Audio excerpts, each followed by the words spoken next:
Yemen থেকে আগুন বের হবে এবং আগুনটা কিয়ামতের মাঠের দিকে মানুষকে তাড়িয়ে নিয়ে যাবে।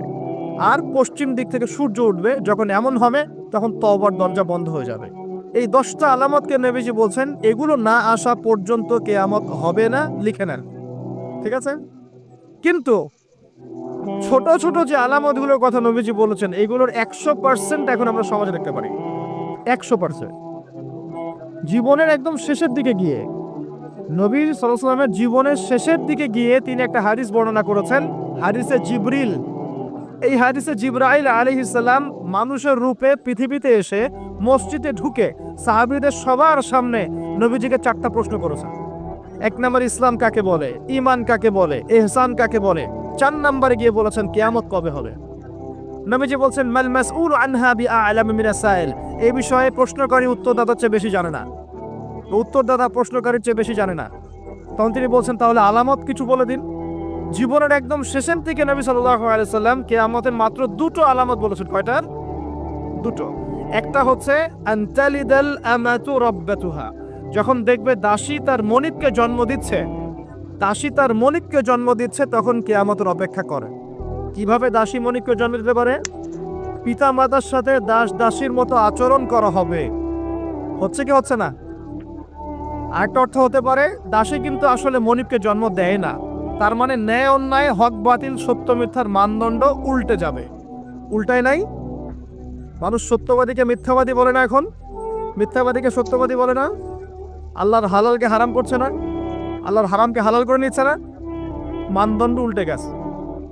আমাদের মতো Dhaka, the city of Akhiruzzaman বলেছি আমি, এইসব শহরগুলোতে এগুলো আরো বেশি হচ্ছে। বিশ্বাসের মানদণ্ডই নাই এখন।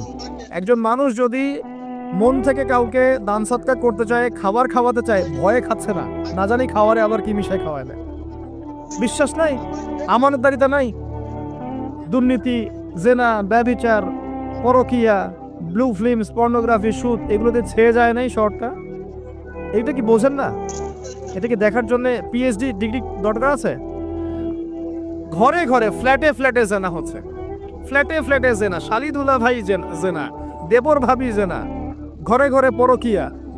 স্বামীকে নিয়ে স্ত্রী সন্তুষ্ট না, স্ত্রীকে নিয়ে স্বামী সন্তুষ্ট না, বিয়ে করবে না, পরকিয়া করবে। বিয়ে করলে তো আবার সমস্যা, মানুষ বলবে যে আপনার চরিত্র খারাপ। পরকিয়া করলে সমস্যা নেই, ধরা খাওয়ার চান্স কম। রাত্রেবেলা সেক্স করতেছে, মদ খাচ্ছে, ক্যাসিনোতে রাত কাটাচ্ছে, সকালবেলা অফিসে। বস্তুবাদিতা, এই যে আপনি দাঁড়ান, এই যে ফ্লাইওভার উপরে গিয়ে দাঁড়াবেন, দেখবেন মানুষ ছুটছে আর ছুটছে কিসের পিছনে? দুনিয়া আর দুনিয়া আর দুনিয়া। মাথা দুনিয়া ভোগের বস্তু। কেমন? সাগরের মধ্যে আঙ্গুল ডুবালে যতটুকু পানি থাকে হাতে, দুনিয়া। পুরো সাগরটাই আখেরাত। কে বোঝাবে শহরের মানুষকে? শহরে ব্যাঙের ছাতার মতো এডুকেশনাল ইনস্টিটিউশন গড়ে উঠেছে, ওঠে নাই? শিক্ষা প্রতিষ্ঠান। কয়টা প্রতিষ্ঠান আপনাকে জ্ঞান শেখাচ্ছে, পরকালীন জ্ঞান? খেয়াল করে দেখবেন। Mills and industries and factories গড়ে উঠছে, আলহামদুলিল্লাহ গড়ে উঠুক, কিন্তু খেয়াল করে দেখবেন সেখানে হারাম রিজিকের একটা ব্যাপক সয়লাভ হচ্ছে না? প্রতারণা দিয়ে, দুর্নীতি দিয়ে, সুদ দিয়ে, ঘুষ দিয়ে, জেনা দিয়ে, ব্যভিচার দিয়ে শহরটা ছেয়ে যাচ্ছে নাকি? ছেয়ে গেছে অনেক আগে, আপনি বুঝতে পারছেন না। জেনা তো একটা ট্রেন্ড। এই যে আমাদের কিশোর কিশোরী যারা আছে, এরা ফ্রি মিক্সিংটাকে হারামও মনে করে না। প্রেমিক প্রেমিকার প্রেম করা, জেনা করা, এটাকে হারামও মনে করে না। তারা মনে করে এটা অ্যাফেয়ার করা যায়। এই যুগটার কথাই নবীজি বলছেন সাল্লাল্লাহু আলাইহি সাল্লাম। তিনি বলছেন একটা সময় আমার উম্মতের একটা অংশ, সবাই নয়, একটা অংশ মাদক দ্রব্যকে হালাল মনে করবে এবং মাদককে অন্য নাম দিয়ে খাবে। মাদক দ্রব্য নিয়ন্ত্রণ অধিদপ্তর হিমশিম খেয়ে যাচ্ছে মাদক দ্রব্য এই যে বিস্তারটাকে রোধ করতে। কত টাকা পয়সা প্রজেক্ট দেয়া হচ্ছে দেখবেন, কিন্তু মাদক বাড়ছে। কে খাচ্ছে? মুসলিমরা খাচ্ছে, মুসলিম যুবক খাচ্ছে। আর একটু ধনির দুলাল হতে কোনো কথাই নাই। বিভিন্ন জায়গায় মাদক দ্রব্যের আড্ডাখানায় বসে রাত কাটাচ্ছে না? আপনাদের এখানে স্পা সেন্টারগুলো যেগুলো আছে, এগুলোর মধ্যেও দেখবেন জেনা হচ্ছে, জেনা হয়। এগুলো রিপোর্ট দেখবেন, পেপার পত্রিকা পড়েন। 92% ইয়াং, এখন ইউথ জেনারেশন, এরা পর্নোগ্রাফি দেখে এবং জেনার সাথে সম্পৃক্ততা প্রদর্শন করছে। ছোট ছোট বাচ্চা কাচ্চাই ক্লাস 8, 9, 10 পার হয় নাই, দেখবেন ওই সেক্সুয়াল সম্পর্ক করা শেষ অলরেডি। আপনি মনে করছেন যে আপনার ছেলেটা ছোট, মেয়েটা ছোট, অলরেডি 4-5 ঘাটের পানি খেয়ে চলে আসছে এরা। অবস্থা ভালো না, কিন্তু অবস্থাটা কিন্তু ভালো না, নৈতিকতার অবক্ষয় হয়েছে কিন্তু। আর আমরা দেখেও না দেখার ভান করছি, শুনো না শোনার ভান করছি। ছোট ছেলে ছোট মেয়ে কি হবে? তো এগুলো যখন ছড়িয়ে যাবে, নবীজি বলছেন ইদা কাসরাতুল খাবাস, যখন এরকম অশ্লীলতা ছড়িয়ে পড়বে, তখন ওই ভালো মন্দ আলেম জালেম সবাইকে আল্লাহ পাক ধ্বংস করবে, আল্লাহ পাক হেফাজত করে না।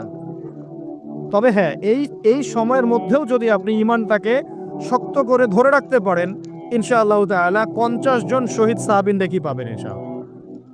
এটাও হাদিস এসেছে যে এরকম অবস্থায় যদি ঈমানকে ধরে রাখতে পারে কেউ, নবীর সুন্নাহ মতো চলতে পারে, 50 জন সাহাবীর নেকি আপনি পাবেন ইনশাআল্লাহ তাআলা।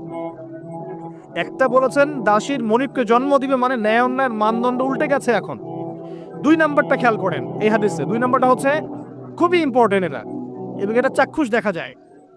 وأن ترى الحفاة العراة العالة رياء الشاي يتطاولون في البنيان, নবীজি বলছেন সাল্লাল্লাহু আলাইহি ওয়াসাল্লাম, যখন তুমি দেখবে সমাজের খালি পায়ের স্যান্ডেল কেনার টাকা নাই, খালি গায়ের কাপড় কেনার টাকা নাই, রিয়া অশ্বাই মানে মেষপালক রাখাল শ্রেণীর মানুষ, এই শ্রেণীর মানুষ যখন ইয়াতাতাওয়ালুনা ফিল বুনিয়ান, উঁচু উঁচু কনস্ট্রাকটিভ বিল্ডিং নির্মাণের প্রতিযোগিতা করবে, ফান্তাজিরিস সাআ, কিয়ামতের অপেক্ষা করতে থাকো। এই হাদিসটা বুঝতে আমার অনেক সময় লেগেছে।